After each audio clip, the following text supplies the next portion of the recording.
my camera had run out of battery juice earlier. I just squished the tomato. And this is the best Granny Smith apple I've ever had in my life. It's really bitter, right? No, it's not. It's good. I'll give you a bite when you're done with that. What I've given James for the lineup is sugar snap peas, celery, cucumber, and water. Well, I'm not going to be able to drink them all. You can do whatever you can handle. I should bring that cake out To reward yourself with. Go for it. Anyway, so I'm going to be talking about this. You don't need to hear it if you don't want to, because it doesn't matter.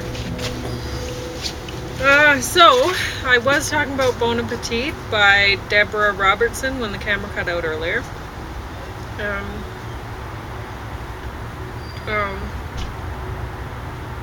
I have apple in my teeth.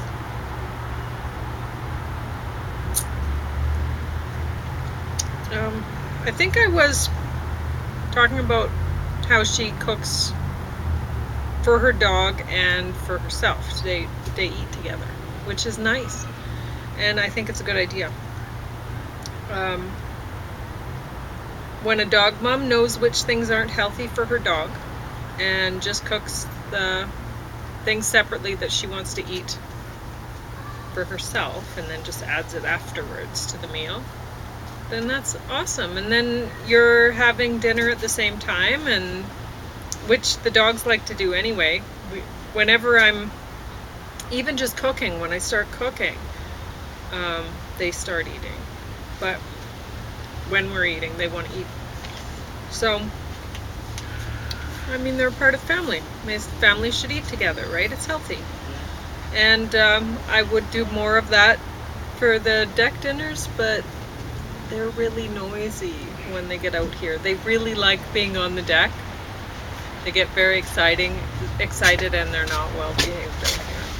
But I have come quite far with the dog training, giving them things that they like to eat. Like the last thing was lamb. They really like that. Yeah. And we get some good results out of them when we give them things like that. So I'm not Can't help but feel sorry for the lamb, but the lamb was already dead. It was already given to us. Yeah, I didn't buy it. We didn't order it. I would never buy it for them. But anyway, I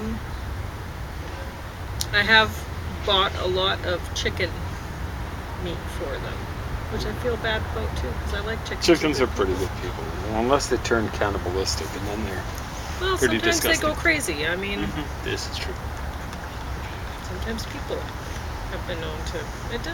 It's just people do certain things when they're crazy. This is celery, right? The celery's easy, the cucumber's easy, the pea is going to be hard. There we go. Now this is pea. Sugar snap pea. Sugar snap pea. We want to make that clear. It's not pea, right? Yeah, I just urinated in your glass, and that's going to be the tough one. No. Okay. I don't know why it's so green and frothy. Mm-hmm. I think I should go to the doctor. Okay. Anyway. Here goes everything. Page 21. I was making note of she lists corn cobs to beware of, to not give your dog corn cobs. Why is that? Well, I guess it can cause intestinal blocks and stuff. Okay. If your dog's gonna wolf that cob down, but we've never had any problems with it. The Chihuahuas, they'll chew off the kernels really clean, and the cob's still left behind. And they don't go after the cobs. No. I think the thing is, I use the cobs as fire starter. Yeah, not leave them to get dried, and not like chewing them when they get dry, like Maybe. bones. You know how they like bread when it gets dry. Maybe I've just never left them long enough, but yeah, they don't. I've never seen them chewing on the. They have plenty of stuff to go after. Because they don't like. I really clean up the cobs. I think they don't really like the. They cobs don't like yours. Yeah. So. Me, I'm not as. I know they like it, so I'll eat. I don't care about wasting a little bit, because it's not wasting. They're gonna get it. They enjoy it. They love it. Anyway, something to watch out for. So. Yeah, but it's if you watch your dog, I mean, pay attention.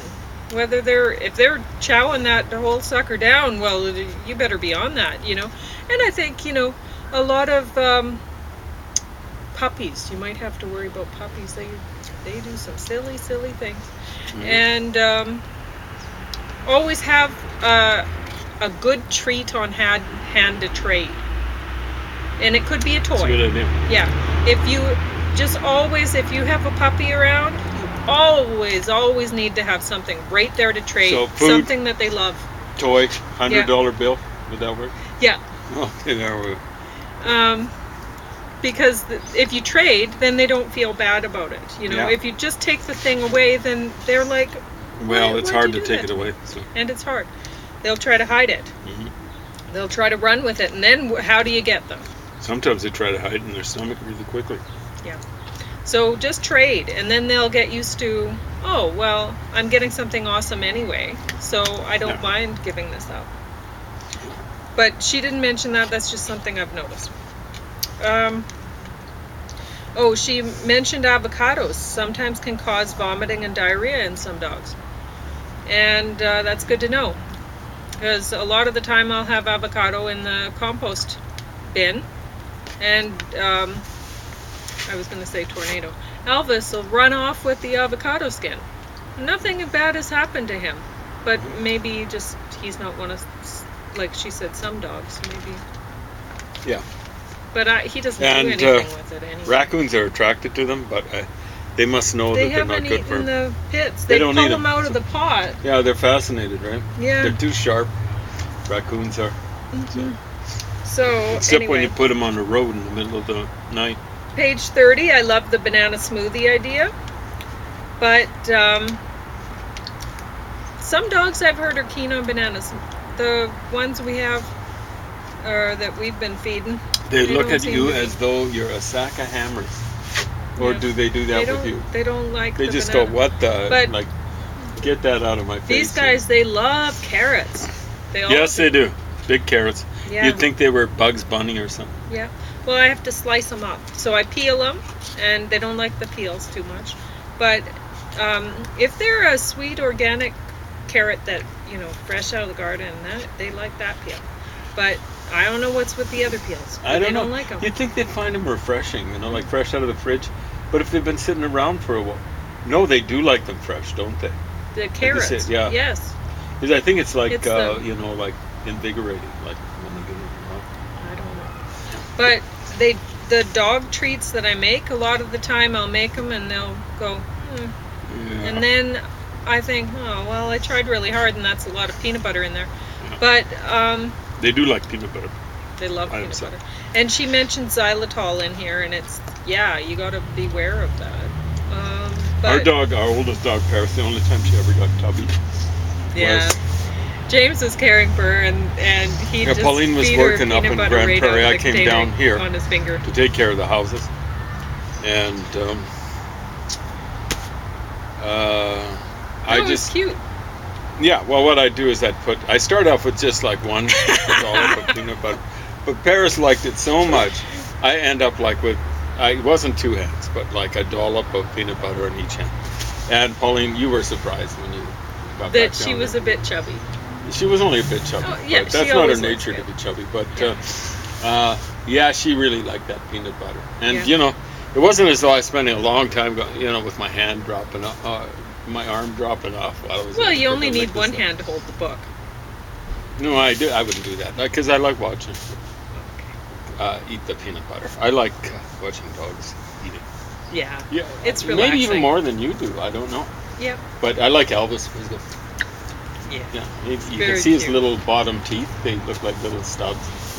But I love the smoothie idea. She says to put it in ice cube trays and give them the ice cube of smoothie on a hot day, and that's a great idea. Go, see? Like, I'm sure that they would like a peanut butter sort of smoothie and all frozen up in ice cube trays, but they're gonna eat them out here because I just know I would end up finding smoothie melted in between the cushions of the sofa and stuff. Oh my gosh. It yeah. would be so Oh, terrible. that would be awful. Page 105. I think the what to look out for section of the allergies and intolerances part of this book is great. excessive scratching or licking.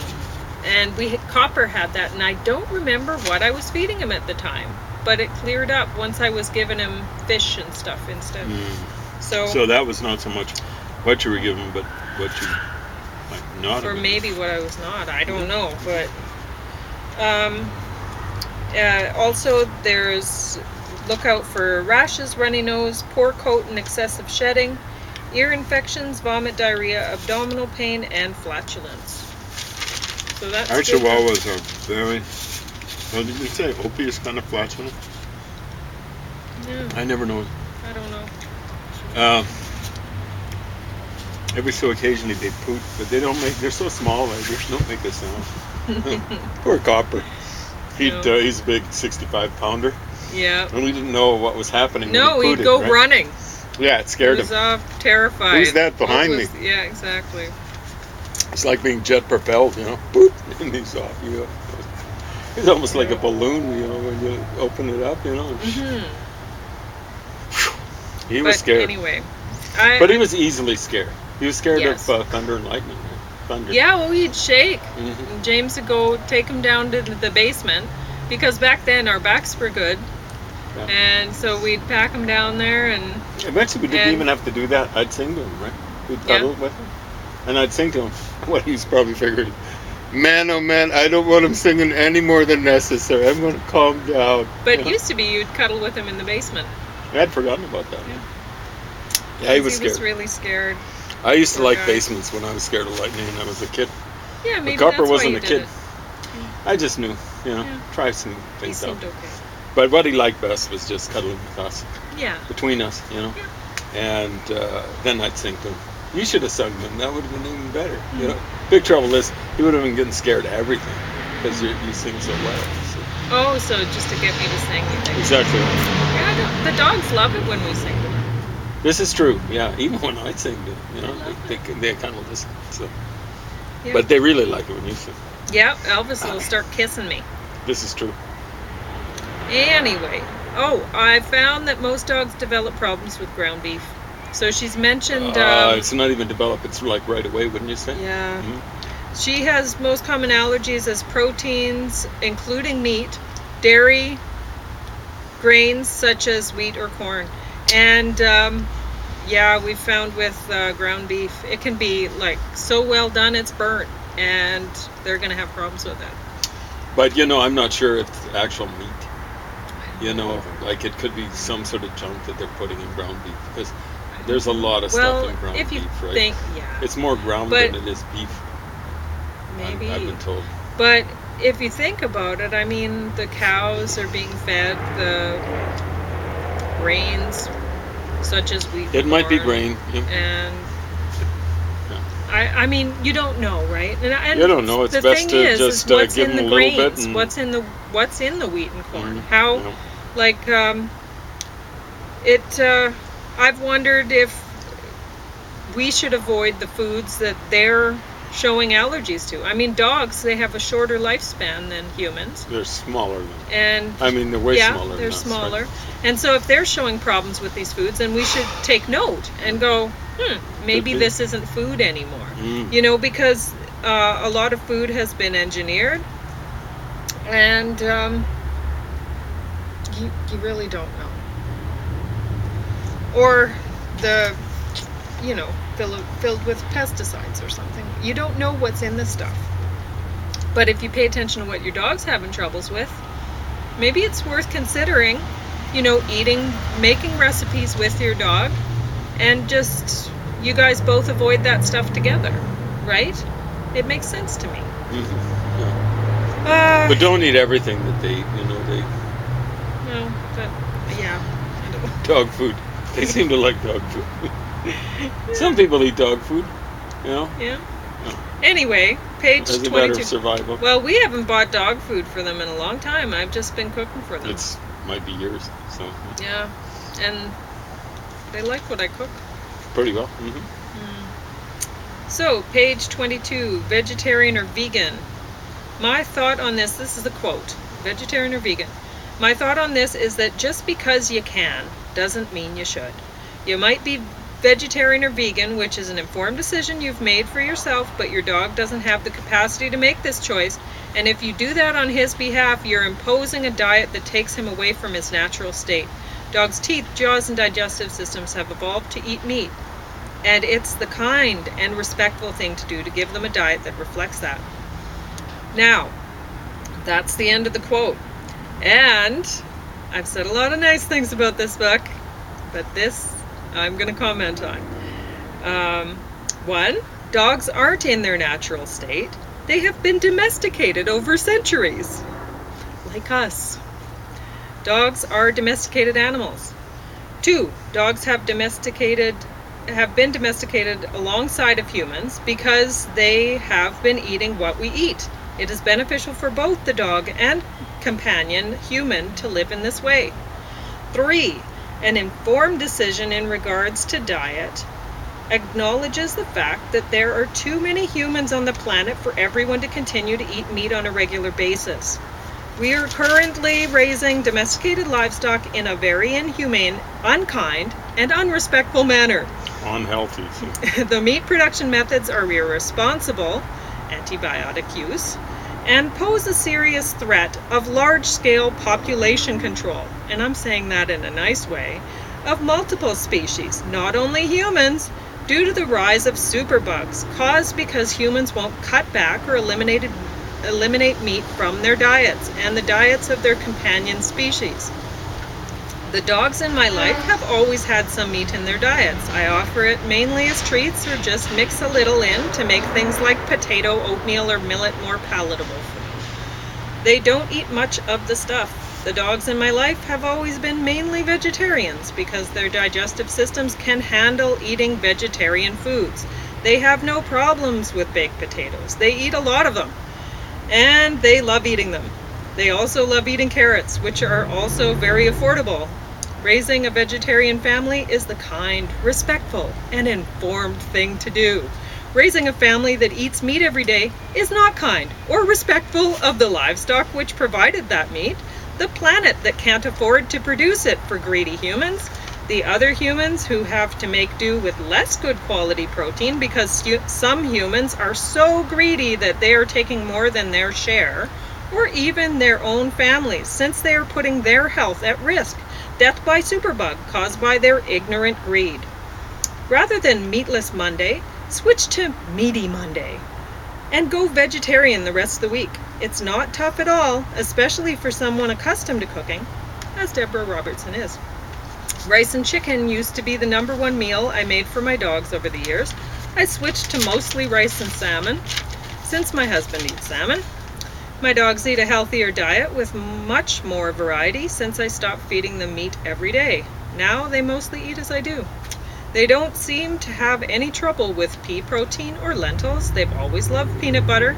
I can get them to enjoy the least enjoyable vegetable, in brackets kale, by mixing it with peanut butter. Pushing your uninformed decision to consume meat and to feed it to your companion dog on responsible, kind, and respectful vegetarians is certainly not being kind or respectful of vegetarians. So, I had to say that because that really annoyed me reading that. Anyway. The one thing is, like, it might be just responsible mainly having a vegetarian, but Copper, like when you used to feed him dog food regularly, if you gave him ground beef, boom, it was not reacting well to his system. Yeah. I don't know if dogs are really made to be eating a huge whack of meat. Like you say, they've been hanging around humans. They're just kind of like... they're omnivorous. Yep, they are. I mean, maybe less so than us, but Yeah. they're not eating as much vegetarian food as me, at least in my house. But still, they probably eat about as much vegetarian food as James. Percentage-wise. Yeah, I mean, they're eating different. They're eating meat, right? But you're I don't eating eat that fish. much fish. So Yeah. they eat more meat than I do. But, yeah. But still, it's Anyway. annoying to hear that because dogs can be omnivores.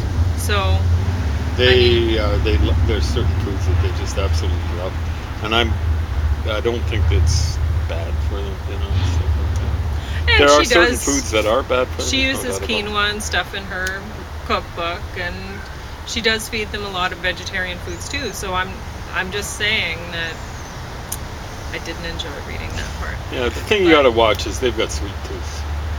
Yeah. Or teeth. They've got sweet teeth. Yes. And the thing to do is to not just be well.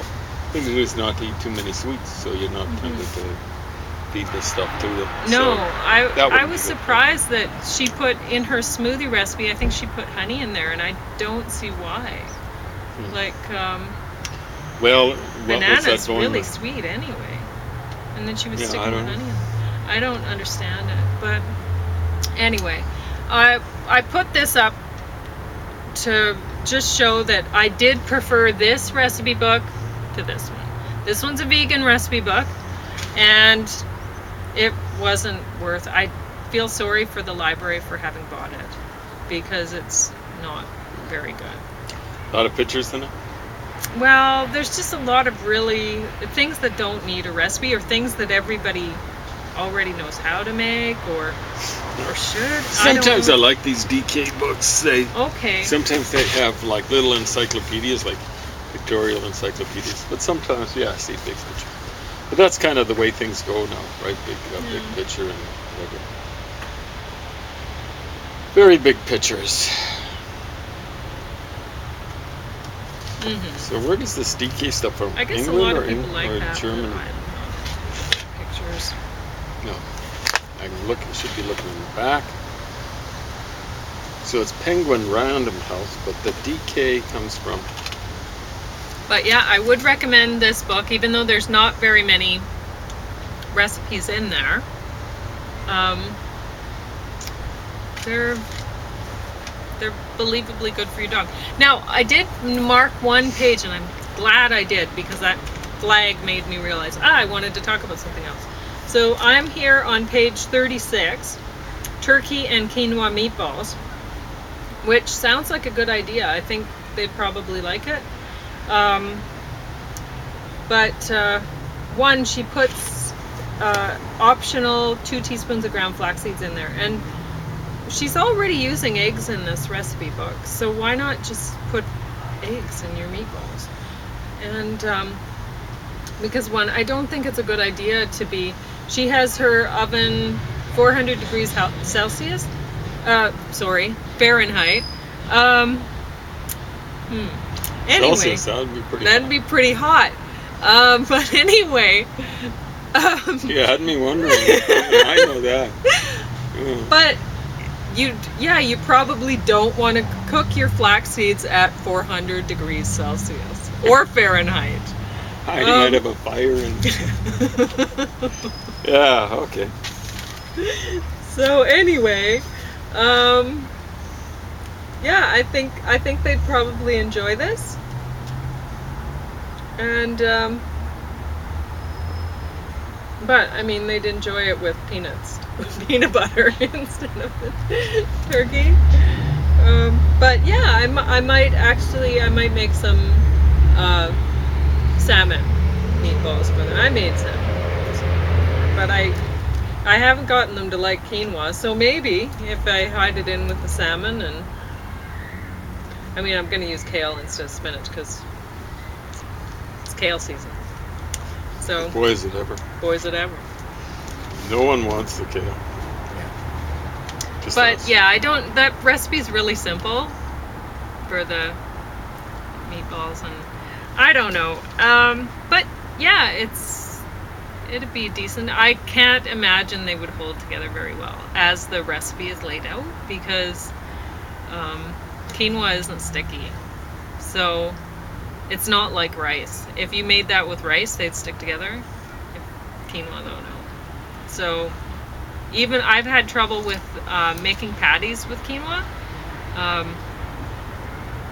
unless you have a binder like egg or something. But she is using a little bit of flaxseed in there, might bind it together, but I don't think that'd hold it together too well. But besides that, I thought it was a great recipe book. A lot of good ideas in there for things like popsicles for the dogs and stuff.